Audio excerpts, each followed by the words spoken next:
ఎప్పుడైతే మీరు పూజ చేయడానికి వెళతారో మరియు దీపం వెలిగిస్తారో నేను 4 వస్తువుల గురించి చెబుతున్నాను. మీరు దీపం వెలిగించేటప్పుడు వాటిని దీపంలో వెయ్యాలి. అలా చేస్తే మీ జీవితంలో ఎంత మార్పు వస్తుందో మీకు అర్థమవుతుంది. ఉదాహరణకు, ఎప్పుడైతే మీరు దీపం వెలిగిస్తారో కొంచెం బియ్యం వెయ్యండి. మీరు వినే ఉంటారు, లక్ష్మీదేవి చలాయమానమైనది, ఆమె ఇంట్లో ఆగదు.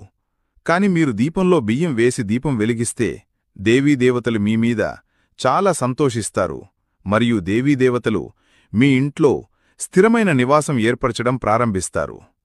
ఎప్పుడైతే దీపం వెలిగిస్తారో కొంచెం చిటికెడు పసుపు వేయండి. మహాలక్ష్మి చాలా సంతోషించడం ప్రారంభిస్తుంది. మీరు దీపం వెలిగిస్తున్నప్పుడు కొంచెం నల్ల మిరియాలు వేయండి. ఇంట్లో డబ్బు రావడానికి యోగం ఏర్పడుతుంది.